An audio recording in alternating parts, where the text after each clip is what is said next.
Yun, and start recording mga kalapida. Welcome sa isa na namang reaction video. So, gagawa tayo ng video tungkol dito sa scam na nangyayari, di ba? Actually, may brief history ako tungkol dito. Kasi syempre, may mga pangalan na nasangkot na yung iba kilala ko eh. Di ba? Na-meet ko sila personally. So, tignan natin kung ano magiging reaction natin sa dulo. Pero sisimulan natin yung video dito kay Attorney Libayan, papunta kay Raffy Tulfo, papunta dun sa mga whistleblower. Okay? Para may flow yung ano natin, yung content natin ngayon. Okay? Sisimulan natin kay Attorney Libayan, titignan natin kung anong masasabi niya. Tapos tignan natin yung reaction ni Raffy Tulfo kasi nadawit si Erwin Tulfo. Tapos puntahan natin yung yung scheme. Okay, yung matrix nila. Tapos sasabihin ko sa inyo kung sino yung mga tao na yun. Okay, tuloy natin. Para mga kabatas natin at welcome sa isang mga live stream. Mga kabatas natin, doon sa mga nagtatanong, well, hindi pa naman ito confirmed. Hindi to confirmed kasi this is like a rabbit hole.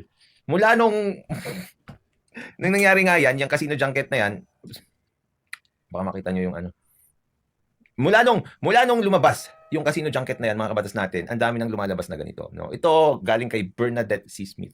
Itong si Bernadette C. Smith ba na ito, legitimate ba na tao ito o hindi? Ayan. Magandang tanong, si Bernadette C. Smith, pwedeng hindi siya legit na tao. Okay? Pwedeng hindi siya legit na tao. Pwedeng account lang yan na dummy. Dummy account, 'di ba? Kasi pwedeng isa yan sa nalaglag, isa yan sa... Alam mo sa networking, pagka nag-aaway yung mga nasa taas, kanya-kanyang siraan yan. 'Di ba? Sisiraan niya si ganito, sisiraan niya ganyan. Although alam nilang parehas illegal yung mga ginagawa nila.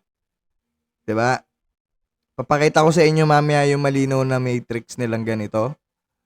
Tapos pakinggan muna natin uli si attorney. So, ang masasabi ko, illegal tong account ni Bernadette Smith. Ano lang siya, tamang whistleblower na walang muka. Okay? Okay? Siyempre, bago tayo pumasok doon sa galit sa Iloto. Kasi galing tayo doon sa kay Sebastian, kay Excel Sebastian. Ito yung kanilang ito yung kanilang parang ano ba tawag dito? Presentation. Tingnan nyo, celebs, vloggers, influencers, tapos nandyan si Senyora. Ayan. Gusto natin makita na malinaw. Ito. Ayan. Okay? Ito Twins. Baligtad eh. Napunta na tayo dito kasi ito yung pinakita ni attorney eh. Dito na natin sundan. Ito Twins chairman. Makinang treasurer. Si Ito Twins, Ito Brothers, ito po mga may-ari ng networking matagal na. Okay? Sila yung mga may-ari ng One Lightning, sila yung mga may-ari ng Matrix na networking, yung may exit. Sila yung mga may-ari ng Unilevel, ewan ko, basta yung, yung diretso lang, Monoline. Sila yung mga may-ari ng Monoline na networking na ang daming na-scam. Okay? Si Ito Brothers, na-meet ko yan, nakalimutan ko kung anong pangalan yung networking na pinasukan namin. Kasi, eto bibigyan ko na kayo, real talk tayo, di ba? Pagka ikaw magaling kang mag-leader, kung leader ka at may grupo ka sa networking, hindi mo kailangan magpa-member, mag-pay-in. Ikaw yung babayaran sa ng company para join sa kanila at ipasok mo yung grupo mo. Then yung grupo mo yung magtatrabaho. Kaya maraming kumikita sa networking kasi pumasok na yung grupo nila ng buo. Nagigets nyo? Pero hindi tayo magpapangalan ng ibang company ngayon ng mga legit. Kasi may mga legit na company naman talaga. Marami akong kaibigan na networking company na sila yung may-ari. Hanggang ngayon nakaka-chat ko, sila yung top earner. Hanggang ngayon nakaka-chat ko. Nagkakakumustahan pa kami, 'di ba? Meron pa rin nag-aano sa akin na nangungumusta na balik ka na dito, balik ka na dyan. Ang tawag lang doon simple na burnout na ako sa networking. Okay? So ngayon, eto, balikan natin si Ito Brothers. Ewan ko ba't si Ito Brothers tawag namin eh, sa Ito Twins. Okay, si Ito Brothers nakulong na yan, NBI na yan, na pangalan na ito. Pagka pupuntahin sa office, di bodyguard din yan. Okay? Karamihan ng may-ari ng networking company na sumabog, di bodyguard na yan. Okay? Kasi lalo na tong Ito Brothers na gumagawa ng scam, talagang ano sila, kailangan nila ng bodyguard. Billions na rin, matagal ng bilyonaryo po yung mga yan. Okay?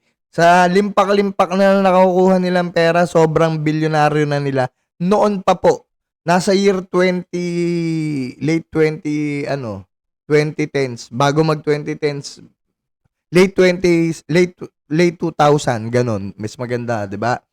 Nasa late 2000s, mga kumikita na po yan ng sobrang limpak-limpak. Ayan. Kaya nga nagulat ako, ba't nasama uli ngayon to ngayon? Tapos nakalagay dito, the notorious Ian Gasa is also part of this. He's currently evading Philippine authorities. Malamang, pagka pumunta si Ian Gasa dito, kulong. Malamang ito si Ito Twins. Pero ano eh, doon ako nagulat eh. Alam mo yun, pwedeng hearsay sige, sabihin na lang natin hearsay. Etong sila Ito Brothers na nasa NBI, hindi naman talaga nakakulong. Mukha lang sila nakakulong. Ang pangit, 'di ba? Hearsay na lang 'yun. Kasi wala naman akong pruweba. Nasa Facebook ko pa yung mga pangalan nung company na yun eh. Gumawa pa kami ng proposal letter para para bayaran kami nila ng weekly. So okay sa kanila 'yon, inapprove nila 'yon. 'Di ba? Yung kaibigan ko pag gumawa ng letter na para isasubmit namin sa company para maipasok yung grupo namin. So 3 kaming leader o 4 kaming leader na pumasok noon, nabibigyan kami ng allowance every week. Bukod pa dun sa pasasakyan.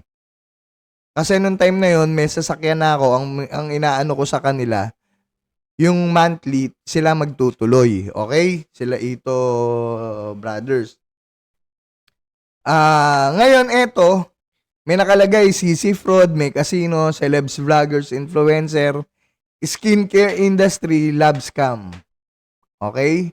So, may mga pangalan, Wilbert, call center, scam, kinangina, aw-aw, senyora, kami, PR Winters, lahat ng mga bayaran, celebs, vloggers, influencer. Sa casino, ito sila Pantoliana, nasa taas, yung brothers. Sila Excel, MG Talents, SMG, si Makagago, si Talent, si Tomboy. Too many to mention. Tapos check comments na lang, sabi. Jose G, A13, Alegria Resto Chain. Okay? So, ito, pwedeng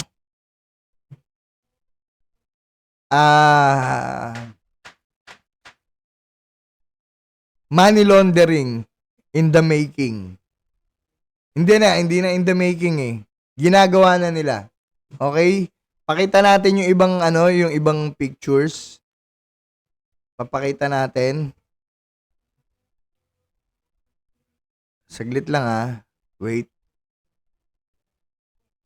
Ito sila. Kilala nyo to. Ito yung nag-boxing, ka-boxing si 'di ba? Ano pangalan nun? Si Sanderford, 'di ba? Ito yung ka-boxing ni Sanderford.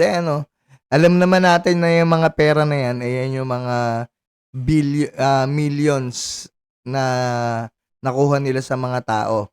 Okay? Bernadette Smith, tignan natin kung legit. Ay, bakit ayaw mo tantanan si Excel? Basta bro, safe ba pader nyo at locks ng bahay mo? Palagyan mo ng electronic wire palibot para safe sa hitman. Wag lang pulis dumating di ka safe, baka kargahan ka droga. Tapos alam mo na, wala kaming magagawa dyan pag sinabi drug lord ka. Kasi may yaman kang di maipaliwanag. So, ibig sabihin, hindi natin alam kung si Yexel ang ano dito, kausap niya. May mga yaman kang di maipaliwanag o hindi din natin alam kung sinong influencer. So, o kaya bayaran nila helpers nyo, maglagay pampa-heart attack. Safe naman sindikato kasi syempre mukha ka naman may high blood eh. Hindi natin alam kung sinong tinutukoy. So ngayon safe ang sindikato, di sila mapagbibintangan kasi legal na nanlaban ka. So etong si Bernadette Smith siguro kasama to, nalaglag sa ere to. Kaya eto bitter. 'Di ba? Tuloy. How does Ponzi investment scheme works? Educational post for public awareness, pay in.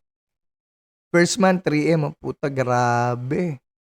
Total pay in, 260 million. Siguro dito sila pumasok sa casino junket. Yung kaibigan ko nung Sunday nandito, magkano rin nakuha sa kanila sa investment, million din. 'Di ba? Hindi ko na lang na ano eh. Sabi ko kasi nanonood ka kasi na Rapid Tulpo, manood ka batas natin eh.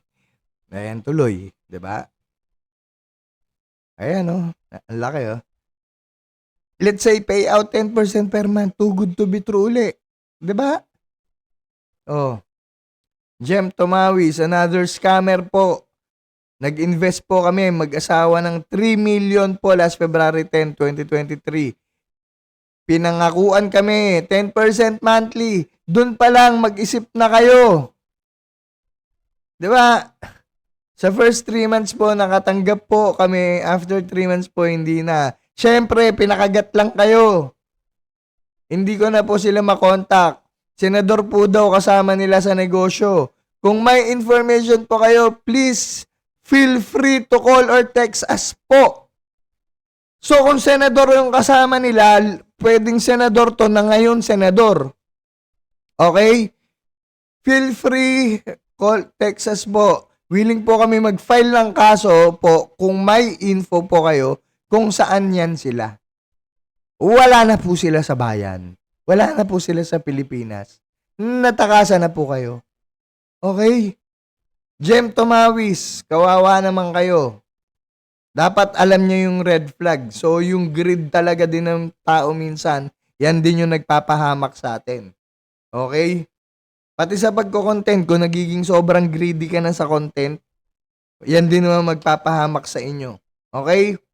So, lahat ng sobra nga masama, sabi nila.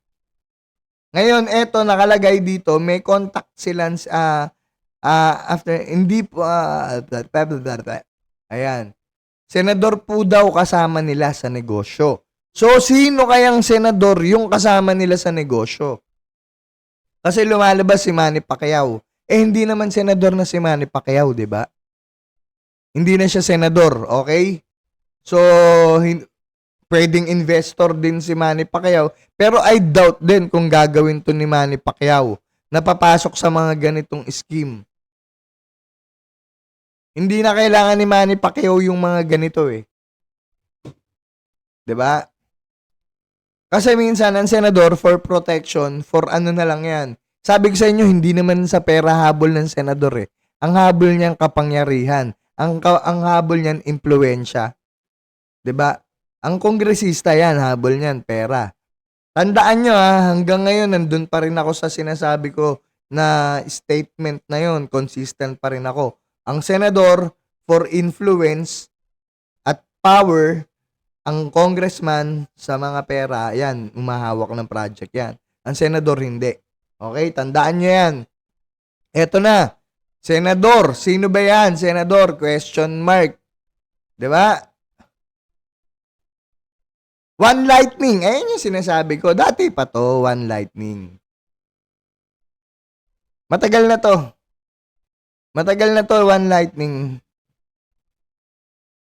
2010 pa ata to. 2010, 2012, 2016. Basta nasa ganung panahon. Okay?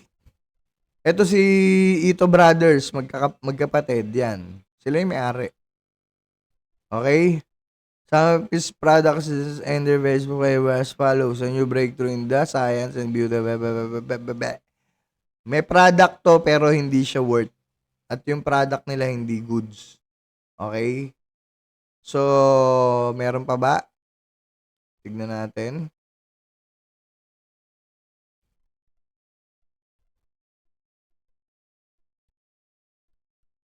Ayan.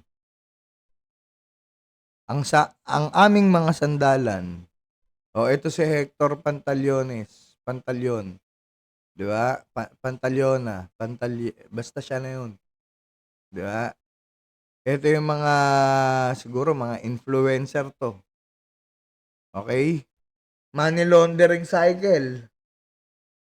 Paglalaban ng pera para maging legit. Maging legit, 'di ba? Pasok mo sa business. Pasok mo sa bangko, labas mo dito. Legit ngayon yan. Pati casino, sabi ko sa inyo. Kaya siguro casino junket. Kaya siguro sa casino din nila pinasok. Kasi nga, para maging legit. Kasi isa ang casino sa paghuhugas mo ng, paglalaba mo ng pera. Isa ang casino, isa ang project sa gobyerno. Isa ang foundation. Isa ang religion. Diyan sa apat na yan, pwede ka mag-money laundering. Huwag po kayong magmalinis. Okay? Religion, foundation, government project, at saka yung mga casino na yan. Pwede ka mag-money laundering dyan. Pwede ka maglaba ng pera. Okay? Hindi ko na didetalye sa inyo. Basta kayo, alamin nyo. Ito yung Matrix. Ito yung kanina, pinakita ko. 'Di ba? Very bad. No? Tapos meron pa silang puntahan nyo yung Yexel tsaka Yexel tsaka Senyora. Doon lalabas tong mga to. 'Di ba? Buti na lang nakapaglaban na ako kahapon ng bongga. Kundi wala na naman ako nagawa kakamarites sa mga nangyari. Debunk na ba largest scam sa Pilipinas? Halos kilala na yung mga sangkot at dami nila, kahit si Senyora at Pacquiao damay. Si Pacquiao dinamay din. Ito yung Ponzi scam issue ni Excel na pati pala si Makagago. Makasali. Ang sakit-sakit na sa ulo magmarites. 'Di ba? So si Bernadette Smith malamang na nadali. Okay? Tapos meron to, ito yung Senyora. Ipapakita ko sa inyo yung Senyora ha. Reveal natin. Kay Doña Angelica Santibanez, ang karibal ni Ayan Senyora face reveal. Ito yung nandun isa sa ito yung isa sa nirereklamo. Senyora face reveal. Lalaki si Senyora. Mar. So hindi ito si Senyora, taga-kuha lang siya ng award. This is one of them, si Lance Julian. Alam nyo ba si Senyora ay hindi babae pero dalawang lalaki, si Lance at si Marco. Noong 2016 pa sila nag-face reveal sa KMJS. Ang persona nila ay base kay Doña Angelica Santibanez, ang karibal ni Marimar. So hindi ito si Senyora, taga-kuha lang siya ng award. Yun. This is one of Ito yung si Senyora, lalaki. Senyoro siya. them, si Lance Julian. Alam At dalawa sila, senyoros. 'Di ba? Senyor lang pala, senyoros. sorry. Senyor, dahil dalawa, seniors. Dahil mga citizen sila, seniors, citizen. 'Di ba? Mga senior citizen na sila. Pero hindi natin alam kung nandito pa rin sa Pilipinas yan, 'di ba? Pwedeng wala na rin. Billions yung kinita nila. Hindi ko rin akalain na si Ito Brothers gagawa pa rin ng ganito, 'di ba? Nag-transact lang sa ibang bansa. Bali, Indonesia. Wala rin kayong hahabulin mga Hindi ko alam kung kailangan na nito FBI o kung ano bang mga Interpol. 'Di ba? Yung mga ganon, may mga Interpol. Baka yun na yung dapat tumuli. 'Di ba? So, puntahan na natin ngayon si idol nila. Okay? Play natin to. Sabi ko nga po, November ang balik po namin from recess, then magkakaroon po ito immediately ng Senate hearing. Okay, November daw, ito kinontent na natin to. 'Di ba sinabi ko sa inyo dito sa video ko na nakaalis na si Hector, September pa. Bakit parang hindi nag-aalala nga dito si Idol, 'di ba? Na sa recess pa ng pagbalik pa sa recess, saka sila magpapatawag ng hearing. Ba't hindi pa gawa ng action ngayon? Pakinggan nga natin uli. Nga po ba, November ang balik po namin. Okay, sige. Engineer Nicole, Yes, Senator. sige po, sabi ko nga po ba, November ang balik po namin from recess, then magkakaroon po ito immediately ng Senate hearing in aid of legislation. In aid of legislation. Paano ngayon, yung mga nakatakas na, goodbye na yung billions, goodbye na yung pera. 'Di ba? Goodbye na yung billions, goodbye na yung pera. Tapos, yung mga pangalan na nandun, kilalang kilala na scammer. Si Ito Brothers, kilalang kilala yan. Alam nyo sa mundo ng networking, may mga nakakakilala pa rin naman sa akin. 'Di ba? Marami ako nakilala, marami ako naging mentor. Marami ako naging mentor sa pagne-network. 'Di ba? Panahon pa ni bago mamatay si Jun. Nakakalimutan ko na. Nakakalimutan ko na rin kasi sa tagal eh. 'Di ba? Yung mga pinapakita sa mga Corina Sanchez doon. Mga na-meet ko 'yan. Yung iba nakasama ko sa ibang company. Matagal na, nagne-network kami dati. Siguro nasa 14 years. 14 years. Kaya alam ko na yung pasikot-sikot. Alam ko yung legit, alam ko yung yung illegit, illegitimate. Alam ko yung legit, alam ko yung fake. Alam ko yung scam pala. Yan. So, tuloy natin si idol nila. Patatawag po natin lahat ng pwedeng patawag at kasama po kayo doon, invited po kayo. Mapapatawag mo yung mga nagrereklamo, pero hindi mo na mapapatawag yung mga sangkot dyan. 'Di ba? Anong in aid of legislation kung wala na yung mga suspect mo? Para magbigay linaw doon po sa inyong mga reklamo. Ano po? Copy, Senator. Wala na magbibigay ng linaw. Wala na magbibigay. Kasi ito hindi rin confirmed. Hindi rin confirmed. Sangkot din daw si Erwin Tulfo, sangkot din daw si Raffy Tulfo. Hindi rin confirmed yun excuse me kasi bagong kain. Pero base sa tono ni idol nila dito, pakinggan natin. Sir, last lang po. Ma'am. Para lang po ma-aware din po yung iba. Kasi, Senator, last week po nung dumulog kami dito sa RTIA Ito nga yung tinitignan nila yung reaction ni idol dito.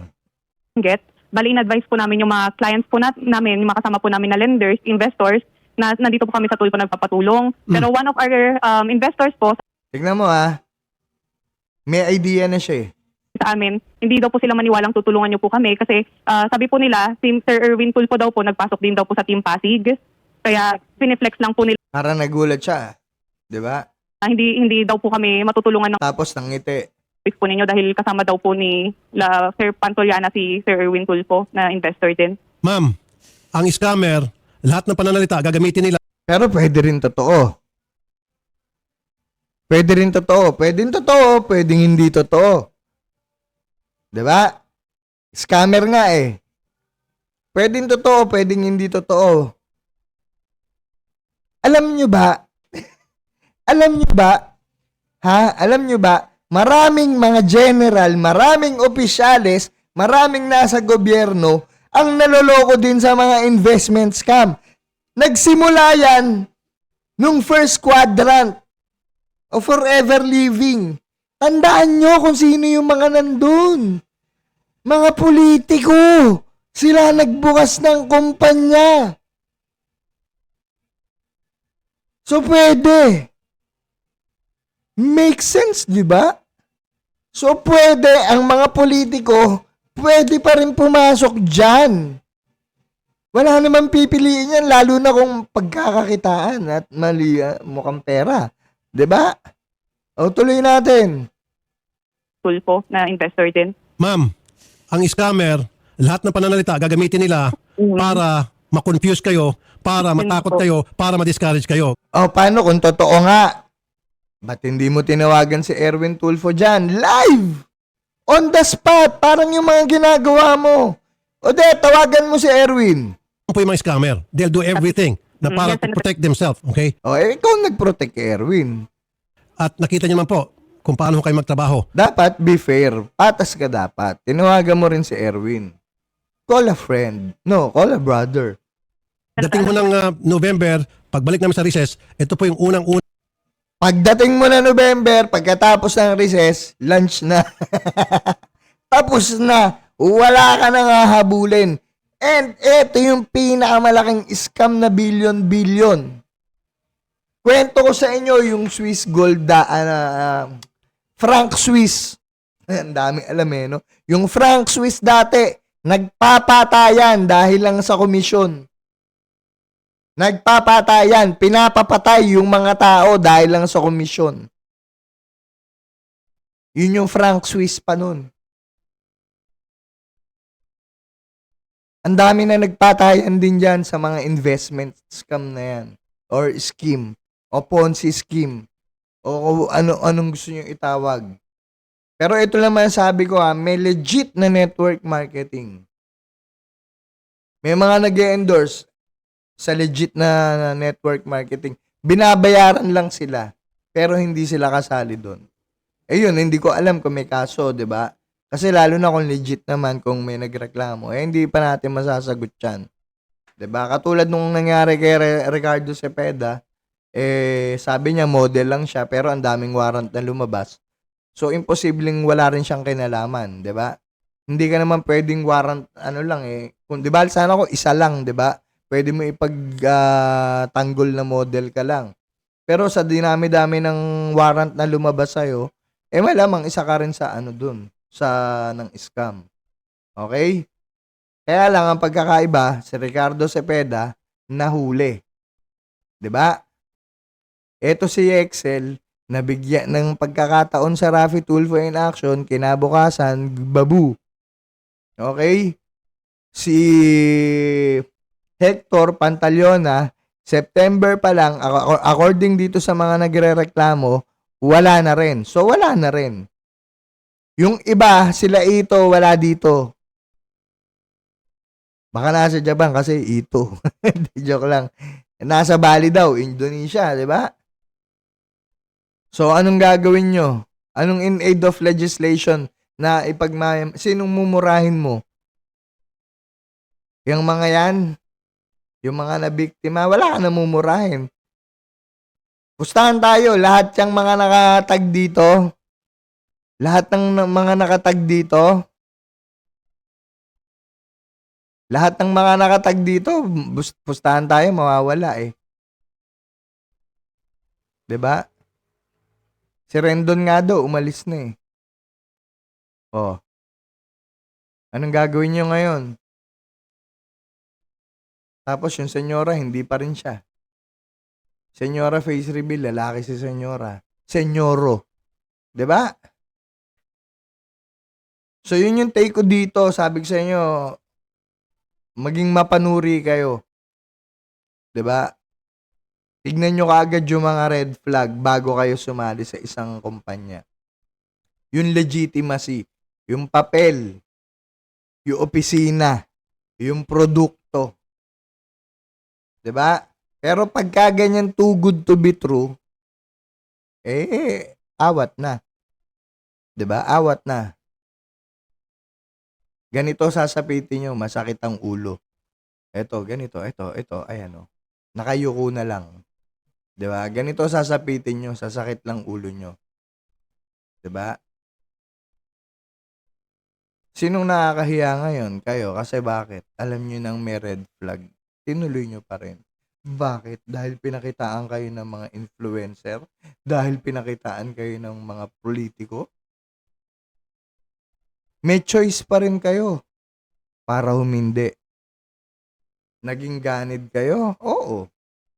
Ang laki ng 10% pala kada buwan. Yung iba 5%. Di ba? Too good to be true. Yung pera nyo, sa simula paikutin habang kumukuha sila. Tapos habang paikot sila ng paikot, naiipon yun, sabay fly away. Babu! Diba? So, yun yung nila, yun yung style nila. So, sana nabigyan linaw kayo at sana maging babala ito sa mga tao. Okay? Maging mapanuri kayo. So, ngayon mga kalapid hinihiling ko sa inyo na i-like nyo yung video.